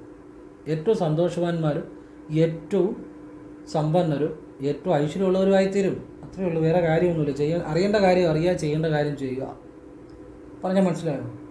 അല്ലാതെ വേറെ ഒന്നിൻ്റെ പുറകെ നടക്കുന്നതിൽ ആരുടെ പുറകെ നടക്കുന്നതിൽ ഒരു കാര്യമില്ല. നമുക്കറിയേണ്ട അറിയുക, ചെയ്യേണ്ട ചെയ്യുക, ആത്മാർത്ഥമായിട്ട് ചെയ്യുക, ഈശ്വരൻ തരുന്ന അവസരങ്ങളെ പ്രയോജനപ്പെടുത്തുക, സർവേശ്വരന് നന്ദി പറയുക. അത്രയേ ഉള്ളൂ, വേറെ കാര്യമൊന്നുമില്ല. ഇനിയും പറയാൻ പോകുന്നത് പുണർദം ചോദ്യാവട്ടം. അപ്പോൾ ഇതിനെക്കുറിച്ച് ആദ്യം പറയാൻ പോയത്, ഞാൻ കണ്ട അമ്മയുടെ വീട്ടിൽ ഈ 2 നാളുകളുണ്ട്, പുണർദം ഉണ്ട്, അവിട്ടം ഉണ്ടായിരുന്നു. അപ്പോൾ അമ്മയുടെ മകനാണ് ഒരു അപകട മരണത്തിൽ പെട്ടത്. അപ്പോൾ ഈ പുണർദം ചോദ്യാവട്ടം ഈ 3 നക്ഷത്രക്കാരും ശനികർമ്മയും ഉള്ളവരാണ്, ശനികർമ്മയും ചൊവ്വാകർമ്മയും ഉള്ളവരാണ്. അപ്പോൾ ഇത്തരം വീടുകളിൽ അപ്രതീക്ഷിതമായിട്ട്, അപ്പോൾ ഈ 2 നക്ഷത്രങ്ങൾ അല്ലെങ്കിൽ ഒരു കുടുംബത്തിൽ തന്നെ ഒരു വീട്ടിൽ തന്നെ ആവർത്തിക്കാം. അപ്പോൾ ഇങ്ങനെ ഉണ്ടെങ്കിൽ അപ്രതീക്ഷിതമായിട്ട് ചില അപകടങ്ങൾ, ഇപ്പോൾ അത് മരണം ഉണ്ടാകണമെന്ന് നിർബന്ധമൊന്നുമില്ല, ചില അപകടങ്ങൾ അല്ലെങ്കിൽ ചില രോഗങ്ങൾ ഒക്കെ കൊണ്ട് സാമ്പത്തികമായിട്ട് പെട്ടെന്നൊരു തകർച്ചയിലേക്ക് പോകാം. അൺഎക്സ്പെക്റ്റഡ് ഇവൻറ്റ്സ്, ഇതെല്ലാവർക്കും അങ്ങനെ ഉണ്ടാകണമെന്നൊരു നിർബന്ധമില്ല. പലരും പല സമയങ്ങളിലാണ് ജനിക്കുന്നത്, അത് വെച്ച് വ്യത്യാസം വരാം. ഒരു സാമാന്യ ഒരു ഫലമാണ് പറയുന്നത്. അപ്പോൾ ഇതിന് ചെയ്യേണ്ട കാര്യം എന്താണെന്നറിയോ? കണ്ണും അടച്ചുകൊണ്ട് പറയാൻ പറ്റും. നിങ്ങൾ ഒന്നും നോക്കണ്ട, അടുത്തുള്ള ഭദ്രകാളി ക്ഷേത്രത്തിൽ പോവുക, വെള്ളിയാഴ്ച അതിരാവിലെ ദർശനം നടത്തുക, അമ്മയ്ക്ക് നിങ്ങൾ കടുംബായുസം ചെയ്യുക. അതോടൊപ്പം നിങ്ങളൊരു നെയ്വിളക്ക്, ക്ഷേത്രത്തിൽ കിട്ടുന്ന 15 രൂപയുടെ നെയ്വിളക്ക്, ഒരു അഷ്ടോത്തരാർച്ചന, ഇത് വെള്ളിയാഴ്ചകൾ ആവർത്തിക്കണം. കാർത്തിക നക്ഷത്രം വരുന്ന ദിവസം ഭദ്രകാളിയമ്മയ്ക്ക് രാവിലെ ഒരു ഗണപതി ഹോമം, വൈകിട്ടൊരു ഭഗവതി സേവ, പിന്നെ രാവിലെ ഒരു നെയ്വിളക്ക്, ഒരു കടുംബായുസം, ചുമന്ന പൂക്കൾക്കും വെള്ളപ്പൂക്കളും കൊണ്ട് അർച്ചന, ഇത് ആവർത്തിക്കുക. കാർത്തവാവിന് ഭദ്രകാളിക്ക് കടുംബായുസം, ഭാഗ്യസുക്ത പുഷ്പാഞ്ജലി, കുളത്തിൽ മലരുകൊണ്ട് മീനൂട്ട്, ആദ്യം ഒരു ഓട്ടുവിളക്ക് സമർപ്പിക്കണം, 5 തിരിയിട്ട് നെയ്യൊഴിച്ച്, പിന്നെ സാധാരണ വിളക്ക് സമർപ്പിച്ചാൽ മതി. ക്ഷേത്രത്തിൽ കിട്ടുന്ന 15 രൂപയുടെ നെയ്വിളക്ക്. ഇതൊക്കെ നിങ്ങൾ സാധിക്കുന്ന പോലെ ആവർത്തിക്കണം, നിങ്ങളെക്കൊണ്ട് പറ്റുന്ന പോലെ ആത്മാർത്ഥമായിട്ട് ചെയ്യണം. ഏറ്റവും സമ്പന്നരും ഏറ്റവും ഐശ്വര്യമുള്ളവരും ഏറ്റവും സന്തോഷവാന്മാരുമായി തീരും. ഒരു സംശയം വേണം, ഒരു കുഴപ്പമില്ല. അത് അതിനുവേണ്ടി ഇനി പറഞ്ഞു തരുന്നത്. ഈ അമ്മയുടെ അനുഗ്രഹം വരുമ്പോൾ അതിൻ്റെ അകത്ത് പുറകോട്ട് തിരിഞ്ഞു നോക്കേണ്ട കാര്യമില്ല. പിന്നെ കുടുംബദേവതയെ കാണാൻ പോകണം കേട്ടോ. കുടുംബദേവതാ ക്ഷേത്രത്തിൽ പോയി അമ്മയ്ക്ക് വഴിപാട് ചെയ്യണം. എണ്ണാമാല, അർച്ചന, ഇഷ്ടനിവേദ്യം ഇതൊക്കെ ചെയ്യണം. പിടിപ്പണം സമർപ്പിക്കണം. പിന്നെ അത് മാസത്തിൽ 1 വീതം സാധിക്കുന്ന പോലെ ആവർത്തിക്കണം. അച്ഛൻ്റെ അമ്മയുടെയും കുടുംബദേവതാ ക്ഷേത്രത്തിൽ പോവാം. പിന്നെ നിങ്ങളുടെ അടുത്തുള്ള ഭദ്രകാളി ക്ഷേത്രത്തിൽ ആറാട്ട് കണ്ടു തൊഴണം. പ്രത്യേക അനുഗ്രഹമാണ്, പെട്ടെന്ന് ജീവിതം മാറും. പിന്നെ വീട്ടിലേക്ക് പുതുമ കൊണ്ടുവരാൻ ശ്രമിക്കണം. വീട്ടിലിടയ്ക്ക് പൈസ കൊണ്ട് ടൈൽസ് ഇടുക, അല്ലെ പെയിൻറ് ചെയ്യുക. എപ്പോഴും ഒരു പുതുമകൾ വീട്ടിൽ കൊണ്ടുവരാൻ ശ്രമിക്കണം ഈ നക്ഷത്രക്കാർ. പുതിയ വസ്ത്രങ്ങൾ പറ്റുമ്പോഴൊക്കെ എടുക്കുക, പുതിയ ബെഡ് വാങ്ങുക, ഇരിക്കാൻ പുതിയ കസേര വാങ്ങുക. അവനവനെ കൊണ്ട് പറ്റുന്ന പോലെ പുതുമകൾ കൊണ്ടുവരാൻ വീട്ടിലേക്ക് ശ്രമിക്കണം. ഇവരുടെ ജീവിതം പെട്ടെന്ന് ചേഞ്ച് ആകും. കാരണം ഞാനത് പറഞ്ഞ് ചേഞ്ച് ആയവരുണ്ട്, അതുകൊണ്ടാണ് പറഞ്ഞത്. അല്ലാതെ ഞാൻ ഈ വീഡിയോയ്ക്ക് വേണ്ടി ഒരു കാര്യം പറയത്തില്ല. ഫലമുണ്ടായ അനുഭവത്തിൽ നിന്നാണ് പറയുന്നത്. അത് ഒരുപാട് ആയിരക്കണക്കിന് ആവർത്തിക്കുന്ന അനുഭവങ്ങളിൽ നിന്നാണ് പറയുന്നത്. അതുകൊണ്ടാണ് ഫലം കിട്ടുമെന്ന് പറയുന്നത്. ഫലം കിട്ടിയിട്ടുള്ള കാര്യമാണ്, അതുകൊണ്ടാണ് പറയുന്നത്. അപ്പോൾ ഇത് നിങ്ങൾ ചെയ്യുക കേട്ടോ. ഇനിയും പൂയം, വിശാഖം, ചാതയം, ഇതിനെക്കുറിച്ച് ഞാൻ ഒരുപാട് പറഞ്ഞിട്ടുള്ള പഴയ വീഡിയോകളിൽ. എങ്കിലും ഒന്നുകൂടെ പറയാം. രാഹു കർമ്മയും ചന്ദ്രകർമ്മയാണ് വരുന്നത്. ഈ നക്ഷത്രക്കാരുള്ള വീടുകളിലും ഇങ്ങനെ ചിലപ്പോൾ ഒരു പൂയം വിശാഖവും വരിക, അല്ലെ വിശാഖവും ചതയവും വരിക. നാളുകൾ ആവർത്തിക്കാം. ഈ പറഞ്ഞതെല്ലാം കോമ്പിനേഷനുകൾ, ആവർത്തിക്കുന്ന കോമ്പിനേഷനുകളാണ് ഞാൻ ഈ പറയുന്ന മുഴുവൻ. ഇപ്പോൾ അശ്വതി, ആയില്യം, അനിഴം, പൂരുട്ടാതി ആണെങ്കിൽ അത് അതിലേതെങ്കിലും 2 നാളുകൾ ആവർത്തിക്കുക. ഭരണി, മകം, തൃക്കട്ടയാണ്, ഉത്രട്ടാതി, അതിലേതെങ്കിലും ആ വീട്ടിലെ കുടുംബത്തിൽ ആവർത്തിക്കുക. ഈ നാളുകളെല്ലാം അങ്ങനെയാണ്. ഈ കാർത്തിക, പൂരം, മൂലമാണെങ്കിലും ആ വീടുകളിൽ ഏതെങ്കിലുമൊക്കെ ആവർത്തിക്കുക. ഒന്നിലധികം നാളുകൾ വീട്ടിലോ കുടുംബത്തിലോ, ഇതെല്ലാം അങ്ങനെ തന്നെയാണ്. മകയിലോ, അത്തോ, ഉത്രാടമാണെങ്കിലും അതിലേതെങ്കിലും നാളുകൾ ആ വീട്ടിൽ 1 2 ആവർത്തിക്കുക. തിരുവാതിര, ചിത്ര, തിരുവോണം, അതും എല്ലാം അങ്ങനെ തന്നെ ആവർത്തിക്കുക. ആ വീടുകളിൽ 1 കുടുംബത്തിലോ വീട്ടിലോ 1 2 ആളുകൾക്കോ ഒക്കെ കാണാൻ സാധ്യത വളരെ കൂടുതലാണ്. പുണർദം ചോദ്യം ആവട്ടോ ആയിക്കോട്ടെ. ചിലപ്പോൾ ഒരു വീട്ടിൽ ചോദ്യം കാണും, അല്ലെ അല്ലെ പുണർതോ അവിട്ടവും കാണും. അങ്ങനെയൊക്കെ ആവർത്തിക്കാം, വീട്ടിലോ കുടുംബത്തിലോ ആയാലും മതി കേട്ടോ. അതാണ് DNA അസ്ട്രോളജി എന്ന് പറയുന്നത്. അപ്പോൾ ഞാനൊന്ന് പറഞ്ഞതേ ഉള്ളൂ. ഇനി അവസാനം പറയാൻ പോകുന്ന പൂയം, വിശാഖം, ചതയം. ഇത് രാഹു കർമ്മയും ചന്ദ്രകർമ്മയും ഉള്ളതാണ്. ചില വീട്ടിൽ പൂയവും വിശാഖവും കാണും, അല്ലെ ചതയവും വിശാഖവും കാണും. ഇങ്ങനെ ഒന്നിലധികം ആവർത്തിച്ച് കഴിഞ്ഞാൽ രാഹു കർമ്മ ആയതുകൊണ്ട് തന്നെ ആ വീട്ടിലും അൺഎക്സ്പെക്റ്റഡ് ആയിട്ടുള്ള ഇവൻറ്റ്സ്, ചിലപ്പോൾ ചില രോഗങ്ങളായിരിക്കും, ചില അപകടങ്ങളായിരിക്കും, അൺഎക്സ്പെക്റ്റഡ് ഇവൻറ്റ്സിന് സാധ്യത കൂടുതലാണ്. പക്ഷെ എല്ലാവർക്കും അങ്ങനെ ഉണ്ടാകണമെന്ന് നിർബന്ധമില്ല. അവനവൻ ജനിച്ച സമയം വെച്ച് ഇതൊക്കെ മാറ്റം വരും. ഇത് പൊതുവായിട്ട് പറയുന്ന ഇതല്ല കേട്ടോ. അപ്പം അതുകൊണ്ട് അങ്ങനെയുള്ളവർ ചെയ്യേണ്ടത് എന്താണെന്ന് വെച്ചാൽ ശിവപ്രീതി, അതുപോലെ തന്നെ കൃഷ്ണപ്രീതി കേട്ടോ. കൃഷ്ണൻ പ്രീതി. എന്തുകൊണ്ടാണ് ഇന്ന് കൃഷ്ണപ്രീതി വരുന്നതെന്ന് അറിയാമോ? ഭഗവാൻ നാരായണൻ അനന്തശായിയാണ്. പിന്നെ ഉണ്ണിക്കണ്ണൻ കൃഷ്ണൻ ഭഗവാൻ കാളിയമർദ്ദനം ചെയ്ത് കാളിയൻ്റെ ഗർഭ സമർപ്പിച്ചാണ്. അതുകൊണ്ട് കൃഷ്ണൻ വഴിപാട് ചെയ്താൽ ഈ വിശാഖം, പൂയം, ചതയം പെട്ടെന്ന് മാറ്റം വരും. ഞാൻ പറഞ്ഞു ചെയ്തവർ ഒരുപാട് മാറ്റം വന്നവരുണ്ട്, സ്വഭാവത്തിൽ മാറ്റം വന്നവരുണ്ട്, സമ്പത്ത് ഉണ്ടായവരുണ്ട്, നല്ല ഐശ്വര്യത്തിൽ ജീവിക്കുന്നവരുണ്ട്, എവരിത്തിങ്. അപ്പം അതുകൊണ്ടാണ് പറഞ്ഞു തരുന്നത്. ആ ചെയ്യേണ്ട കാര്യങ്ങളാണ് ചെയ്യേണ്ടത്, അല്ലാതെ എല്ലാം ചെയ്യുന്നതിന് അത് കാര്യമില്ല. അപ്പം വ്യാഴാഴ്ച കൃഷ്ണക്ഷേത്രത്തിൽ പോവുക, ഒരു നെയ്വിളക്കും തുളസിമാലയും ഒരു ഭാഗ്യസുക്ത പുഷ്പാഞ്ജലിയും ചെയ്യുക. നിങ്ങളെക്കൊണ്ട് പറ്റുന്ന പോലെ ചെയ്താൽ മതി. ഇനി നിങ്ങൾക്ക് 20 രൂപയുടെ എണ്ണ കൊടുക്കാമെന്ന് വിളിച്ചുള്ള അത് മതി, ഉള്ളവർ ചെയ്താൽ മതി. അത് ഭഗവാനെ പോയി കാണണം, ഭഗവാനോട് പ്രാർത്ഥിക്കണം, നിങ്ങളുടെ മനസ്സ് ഭഗവാനിൽ സമർപ്പിക്കണം, ലയിച്ച് പ്രാർത്ഥിക്കണം. ക്ഷേത്രം വിടുന്നതിന് മുമ്പ് 1 രൂപ നാണയം വലത് കൈ ചുരുട്ടിപ്പിടിച്ച് ഭഗവാനെ എനിക്ക് സമ്പത്തും ഐശ്വര്യവും ആയുരാരോഗ്യ സമ്പത്തിയും തരണമെന്ന് പറഞ്ഞ് പിന്നെ ആ നാണയത്തിലേക്ക് നോക്കാതെ തന്നെ ഇത് ഭഗവാന്റെ മുന്നിലുള്ള കാണിക്കയിലിട്ടിട്ട് ശ്രീകോവിലോട്ട് നോക്കാതെ മിണ്ടാവിരിയാടാതെ തിരിഞ്ഞു നടക്കുക. ഇത് വ്യാഴാഴ്ച ഒന്ന് ചെയ്ത് നോക്കിയേ, ഒരു 2-3 മാസം ചെയ്ത് നോക്ക്, അപ്പം അറിയാം അതിൻ്റെ മാറ്റം. അപ്പം നിങ്ങൾ വിചാരിക്കും, എടാ ഇതാണല്ലോ വിദ്യ, ഇതാണല്ലോ അറിവ്, ഇതായിരുന്നല്ലോ ചെയ്യേണ്ടത്, ഞാനിപ്പോൾ ഇത്രയും നാളും ചെയ്തതെന്താണ്. അപ്പോഴാണ് ചിന്തിക്കുന്നത്, ചെയ്താലേ മനസ്സിലാകത്തുള്ളൂ. ഇത് പിന്നെ നിങ്ങൾക്ക് ആവർത്തിക്കാം. ഇനിയും വേറൊരു കാര്യം പറഞ്ഞുതരാം. മാനസിക പ്രശ്നങ്ങൾ, അതിപ്പം ഈ നാളുകാർക്ക് എല്ലാവർക്കും ഉണ്ടാകണമെന്നൊന്നുമല്ല, ഉണ്ടാകത്തുമില്ല. ചിലർക്കെങ്കിലും ചില സാഹചര്യങ്ങളിൽ ചിലപ്പോൾ മാനസികമായിട്ടൊരു ചെറിയ പ്രശ്നങ്ങൾ ഉണ്ടാകാൻ സാധ്യത ഉള്ള ഒരു നാളുകളാണ് വിശാഖം, പൂയം, ചതയം എന്ന് കരുതി അങ്ങനെ ഉണ്ടാകണമെന്ന് നിർബന്ധമില്ല. അങ്ങനെ ഈ നാളുള്ളവർക്കെല്ലാം അങ്ങനെ ഉണ്ടാകുമെന്നല്ല ഞാൻ പറഞ്ഞത്. ചിലർക്കെങ്കിലും ചില സാഹചര്യത്തിൽ അത് അവർ ജനിച്ച സമയം കൂടെ അനുസരിച്ചിരിക്കും. അപ്പം അതിനെ മനസ്സിലാവും. അപ്പം ജനിച്ച സമയത്തിൽ അഞ്ചാം ഭാവാധിപന് പാപദൃഷ്ടിയോ പാപയോഗങ്ങളോ ഒക്കെ ഉണ്ടെങ്കിൽ ജീവിതത്തിൽ ഏതെങ്കിലും ഒരു ചില പീരീഡ്സിൽ, ചില സമയങ്ങളിൽ മാത്രം മാനസികമായ ചില പിരിമുറുക്കങ്ങളോ മാനസിക പ്രശ്നങ്ങളോ ഉണ്ടാകാം. അത് കഴിയുമ്പോൾ അതങ്ങ് മാറിക്കോളും. അതുണ്ടെങ്കിൽ ട്രീറ്റ്മെൻറ്റ് ചെയ്യാന്നുള്ളൂ, ഉണ്ടാകണം നിർബന്ധമൊന്നുമില്ല. ഇതെല്ലാവർക്കും അങ്ങനെ ഉണ്ടാകുമെന്നല്ല ഞാൻ പറഞ്ഞത്. ചിലർക്കെങ്കിലും ചിലപ്പം ചെറിയ സാധ്യതകളുണ്ട്, ഉണ്ടാകണമെന്നൊരു നിർബന്ധവുമില്ല. അപ്പം ഇതിനെല്ലാം ഭഗവാൻ കൃഷ്ണന് വഴിപാട് ചെയ്യുക. അതുപോലെ ഇടയ്ക്ക് നാഗക്ഷേത്രത്തിൽ പോകണം, നാഗരാജാവിന് പാലഭിഷേകം ചെയ്യുക, ഇഷ്ടനിവേദ്യം പാൽപ്പായസമോ അല്ലെ എന്നെ ഓരോരുത്തരും പറയുക, പായസ നിവേദ്യം കൊടുക്കുക, നാഗരാജാവിന് നെയ്വിളക്ക് തെളിയിച്ച് പ്രാർത്ഥിക്കുക. ഒരു കുഴപ്പമില്ല, ഏറ്റവും മിടുക്കന്മാരായിട്ട് വരും കേട്ടോ. പിന്നെ ഈ വിശാഖവും പൂയം, ചതയം ഈ നാളുകാരും ദാമ്പത്തിക ബന്ധത്തിൽ ശ്രദ്ധിക്കണം. മനസ്സിലാവുന്നുണ്ടോ? അതായത് കൂടുതൽ ഇവരുടെ മാനസികമായ സംശയം കൊണ്ടാണ് ഇവരുടെ ദാമ്പത്യ ജീവിതത്തിൽ വിള്ളൽ വരുന്നത്. ചില പിടിവാശികൾ കൊണ്ടും സംശയം കൊണ്ടും. ചിലർക്ക് ചിലപ്പോൾ ഡൈവേഴ്സ് ആകാം, ചിലർക്ക് ചിലപ്പം ദാമ്പത്യം എപ്പോഴും ഒരു കലഹങ്ങളായിരിക്കും. എന്നുവെച്ചാൽ എല്ലാവർക്കും അങ്ങനെ ആവണമെന്നില്ല. ഞാൻ പറഞ്ഞല്ലോ, ജനിച്ച സമയം വെച്ച് ഇതൊക്കെ വ്യത്യാസം വരും. ഇത് പൊതുഫലങ്ങൾ, സാമാന്യ ഫലങ്ങളാണ് ഇതെല്ലാം പറയുന്നത്. അപ്പോൾ അത് ശ്രദ്ധിച്ചാൽ മതി, ഒരു കുഴപ്പമില്ല. ഈ നാളുകളുള്ള എത്രയോ ആളുകളുണ്ട് ഒരു കുഴപ്പമില്ല, നല്ല രീതിയിൽ ജീവിക്കുന്നത്. പക്ഷെ അപ്പം അതുകൊണ്ട് ചിലർക്ക് എങ്കിലും ഈ ചില കാര്യങ്ങൾ ശ്രദ്ധിച്ചാൽ, ചിലർക്കെങ്കിലും ഇങ്ങനെ ചില കാര്യങ്ങൾക്ക് സാധ്യതയുണ്ട്, അത് ശ്രദ്ധിച്ചാൽ ഒഴിവാക്കാമെന്ന് ഉദ്ദേശിക്കുന്നുള്ളൂ. അല്ല എല്ലാവർക്കും ഈ നാളുകാരുള്ളവർക്ക് ഇങ്ങനെ ഉണ്ടാകുമെന്നല്ല ഞാൻ പറയുന്നത് കേട്ടോ, വ്യക്തമായിട്ടാണ് പറയുന്നത്.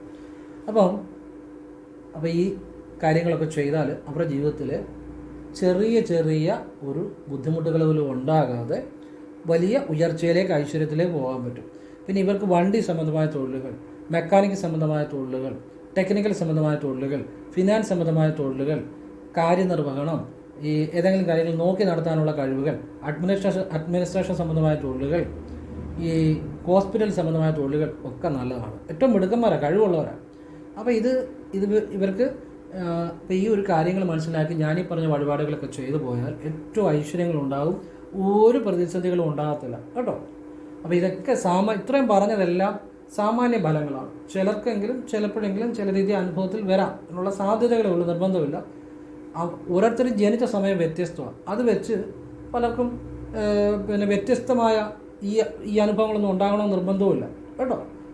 അപ്പോൾ അതുകൂടെ മനസ്സിലാക്കുക. ഇതെല്ലാം പൊതുവായിട്ട് പറഞ്ഞ കാര്യങ്ങളാണ്. ഓരോരുത്തർ ജനിച്ച സമയം അനുസരിച്ച് ഇതിലെല്ലാം വ്യത്യാസം വരും. കാരണം ഓരോരുത്തരും ഓരോ സമയത്താണ് ജനിക്കുന്നത്.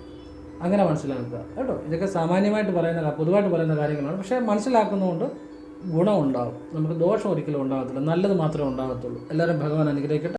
അവസാനം പറയാൻ പോകുന്നൊരു കാര്യം, നിങ്ങൾക്കിപ്പം ഒരു കാര്യം അല്പം ഡിലേ ആക്കണം. ഇപ്പം നിങ്ങൾക്കൊരു ട്രാൻസ്ഫർ വന്നു, അത് കുറച്ച് ഡിലേ ആക്കണം. ആ സമയങ്ങളിലൂടെ നിങ്ങൾ വേണ്ട കാര്യങ്ങൾ പ്രവർത്തിച്ച് അത് ശരിയാക്കിക്കോണം. അല്പം ഡിലേ ആക്കാൻ വേണ്ടി ഒരു രഹസ്യവിദ്യ പറഞ്ഞുതരാം. അതായത് ഒരു വാച്ച് എടുക്കുക. അത് വാച്ച് കണ്ടോ, നിന്ന വാച്ചായിരിക്കണം, ടൈം നിന്ന വാച്ചായിരിക്കണം, കേടായ വാച്ചായിരിക്കണം. ഈ വാച്ച് എടുത്തിട്ട് ഈ കാര്യം ഡിലേ ആകണം എന്ന് വിചാരിച്ചുകൊണ്ട് ഇടത് പോക്കറ്റിൻ്റെ പാൻറ്റിൻ്റെ അല്ലെ ഇടത് പോക്കറ്റിൽ പേഴ്സിൽ വെക്കുക. പിന്നെ അതിനെക്കുറിച്ച് ചിന്തിക്കേണ്ട, അത് അവിടെ ഇരുന്നോട്ട്. നിങ്ങൾ വിശ്വാസത്തോടെ ചെയ്താൽ നിങ്ങൾ ഉദ്ദേശിക്കുന്ന കാര്യം ഡിലേ ആകും. ചെയ്ത് നോക്കുക. ഇത് ഞാൻ ചെയ്തവർക്ക് ചില അനുഭവങ്ങളുണ്ടാകുന്നത്. പിന്നെ ആ സമയങ്ങളോട് നിങ്ങൾക്ക് വേണ്ട കാര്യങ്ങൾ നിങ്ങൾ ശരിയായിട്ട് പ്രവർത്തിച്ച് നേടിയെടുത്തോണ്ട് കുറച്ച് ഡിലേ ആക്കാൻ പറ്റും. പറഞ്ഞ മനസ്സിലായോ? ഇതൊക്കെ ചില രഹസ്യവിദ്യകളാണ്, ആവശ്യം പോലെ പ്രയോജനപ്പെടുത്തുക. ഇനി നിങ്ങളുടെ ജാതകത്തിൽ ഇപ്പം 10ലാണ് ശുക്രൻ്റെ രാശിയാണ്, 10ാം ഭാവം ശുക്രൻ്റെ രാശിയായിട്ട് വരുന്നു. നിങ്ങൾ പുതിയ കസേര മേടിക്കുക, പുതുമകൾ ഓഫീസിൽ കൊണ്ടുവരിക. നിങ്ങൾക്കൊരു ഓഫീസ് ഉണ്ടെങ്കിൽ പെട്ടെന്ന് ജീവിതം മാറും. ഇനി ശനിയുടെ രാശിയാണ് 10ാം ഭാവമായിട്ട് വരുന്നെങ്കിൽ ലഗ്നാലും നിങ്ങൾ അവിടെ വലിയ വ്യത്യാസം വരുത്താൻ പോകരുത്. ചിലപ്പോൾ ഇച്ചിരി വൃത്തികേടായിട്ടൊക്കെ ആയിരിക്കും കിടക്കുന്നത്, അതങ്ങനെ കടന്നോട്ട്, അതായിരിക്കും അതിൻ്റെ രാശി. ഇങ്ങനെ ചില രഹസ്യങ്ങളൊക്കെ ഉണ്ട്. ഇത് കൃത്യമായിട്ട് അപ്ലൈ ചെയ്യുന്നവർക്കൊക്കെ അതിൻ്റെ ഗുണമുണ്ട്. ഞാൻ എനിക്കറിയാവുന്ന കാര്യങ്ങൾ പറഞ്ഞു കൊടുക്കാറുണ്ട്. പിന്നെ ചിലരുടെ ജാതകത്തിൽ മീനൻ രാശിയിൽ, അതായത് കാലപുരുഷൻ്റെ 12ാമത്തെ രാശിയിൽ മീനൻ രാശി സൂര്യൻ നിൽക്കുക, ശുക്രൻ നിൽക്കുക, 7ാം ഭാവാധിപതി 12 വരിക, 5ാം ഭാവാധിപതി 12 വരിക. 10-12 കൊല്ലം പ്രേമിച്ചാലും ചിലപ്പോൾ ഇത് ഒരു വിവാഹത്തിലേക്ക് വരണമെന്നോ ഒന്നുമില്ല. അത് ഇടയ്ക്ക് വെച്ച് ചിലപ്പോൾ റിലേഷൻഷിപ്പുകൾ വളരെ ശ്രദ്ധിക്കണം. എന്ന് വെച്ച് എല്ലാവർക്കും അങ്ങനെ ആണെന്നില്ല, പക്ഷെ ചിലർക്കെങ്കിലും അത്തരം അനുഭവങ്ങൾ ഉണ്ടാകാനുള്ള സാധ്യത കൂടുതലാണ്, നിർബന്ധമില്ല. അപ്പം അങ്ങനെയുള്ളവർക്കൊക്കെ ഞാൻ പറഞ്ഞു കൊടുക്കാറുണ്ട്. നിങ്ങൾ ഒന്നുകിൽ ആ റിലേഷൻഷിപ്പുകൾ പരസ്പരം നിങ്ങൾക്ക് പറ്റുന്ന രീതിയിൽ ഞാൻ അതിനെക്കുറിച്ച് അങ്ങനെ അഭിപ്രായം പറയാറില്ല. പക്ഷേ നിങ്ങൾ ഈശ്വരനെ വിളിക്കുക, നിങ്ങൾക്ക് ശരിയെന്ന് തോന്നുന്ന കാര്യങ്ങൾ ചെയ്യുക, രണ്ട് കൂട്ടർക്ക് ശരിയായ രീതിയിലുള്ള തീരുമാനങ്ങൾ എടുക്കുക, നന്നായിരിക്കും. ഇങ്ങനെയൊക്കെ ചില കാര്യങ്ങളുണ്ട്. ഇതൊക്കെയാണ് നമുക്ക് ജീവിതത്തിൽ പ്രയോജനം ഉണ്ടാകുന്ന കാര്യങ്ങൾ. അല്ലാതെ കുറേ കാര്യങ്ങൾ പറയുന്നതല്ല. നമ്മൾ പ്രാക്ടിക്കലായിട്ട് നല്ല കാര്യങ്ങൾ ചിന്തിക്കുക, നല്ലത് ചെയ്യുക. നമുക്ക് ഗുണമുണ്ടാകണം, മറ്റൊരുത്തനും ഗുണമുണ്ടാകണം. അങ്ങനെയുള്ള കാര്യങ്ങൾ ചെയ്യാവുള്ളൂ കേട്ടോ. ആർക്കും ദോഷം വരുന്ന കാര്യങ്ങൾ ചിന്തിക്കുകയോ ചെയ്യാനോ പാടില്ല. നമുക്ക് ഗുണമുണ്ടാകണം, മറ്റൊരാൾക്കും ഗുണമുണ്ടാകണം. അങ്ങനെ എപ്പോഴും ചിന്തിച്ച് ചെയ്യാവുള്ളൂ കേട്ടോ. എന്ത് കാര്യം ചെയ്യുമ്പോഴും, ഒരു പണമിടപാട് ചെയ്യുമ്പോഴും, നമ്മൾ എന്ത് കാര്യം ചെയ്യുമ്പോഴും നമ്മുടെ മുന്നിൽ ഒരു വ്യക്തിയായിട്ട് സംസാരിക്കുമ്പോഴും ഒക്കെ മനസ്സിൽ ചിന്തിക്കുക, ഈശ്വര അവിടുന്ന് നൽകിയ ജീവിതമാണ് എനിക്ക്, അതിന് ഈശ്വരനും നന്ദി. ആ ജീവിതം നിലനിൽക്കുന്നതിന്, മുന്നോട്ട് പോകുന്നതിന് എനിക്ക് ആരോടും യാതൊരു വിരോധമില്ല. ഈശ്വര എല്ലാവർക്കും നന്മ ഉണ്ടാകണേ, എനിക്കും ഈശ്വര നന്ദി എന്ന് മനസ്സിൽ പറഞ്ഞുകൊണ്ട് ഏതൊരു പ്രവൃത്തിയും ചെയ്യുക. ഏതൊരാളോട് ഇടപെടുമ്പോഴും സംസാരിക്കുമ്പോഴും ഒക്കെ ഇത് ചെയ്യുക. ജീവിതത്തിൽ ഓട്ടോമാറ്റിക്കായിട്ട് എല്ലാ ഐശ്വര്യങ്ങളും വന്നു ചേർന്നോളും കേട്ടോ. ഭഗവാൻ അനുഗ്രഹിക്കട്ടെ എല്ലാവരെയും. എല്ലാവർക്കും നന്മ ഉണ്ടാകട്ടെ. ഇത് എല്ലാവർക്കും ഐശ്വര്യങ്ങൾ ഉണ്ടാകാനും ജീവിതം മാറാനുള്ള നല്ല കാര്യങ്ങൾ മാത്രമാണ് പറഞ്ഞത്. ഇത് എൻ്റെ അഭിപ്രായങ്ങളും എൻ്റെ നിരീക്ഷണങ്ങളുമാണ് പറഞ്ഞത്. നിങ്ങൾക്ക് ഇഷ്ടമുണ്ടെങ്കിൽ സ്വീകരിക്കുക, അല്ല തള്ളിക്കളയാം. എല്ലാം നല്ല കാര്യങ്ങളാണ്. ആവശ്യമുള്ളവർ ചെയ്യുക, അല്ലാത്തവർ ചെയ്യാതിരിക്കുക. ഇതെൻ്റെ അഭിപ്രായങ്ങളും എൻ്റെ അനുഭവങ്ങളും മാത്രമാണ്. എല്ലാവരും ഈശ്വരനെ അനുഗ്രഹിക്കട്ടെ. ഓം കൃഷ്ണായ നമഃ. ശിവോഹം. എല്ലാം നല്ല കാര്യങ്ങൾ മാത്രമാണ്.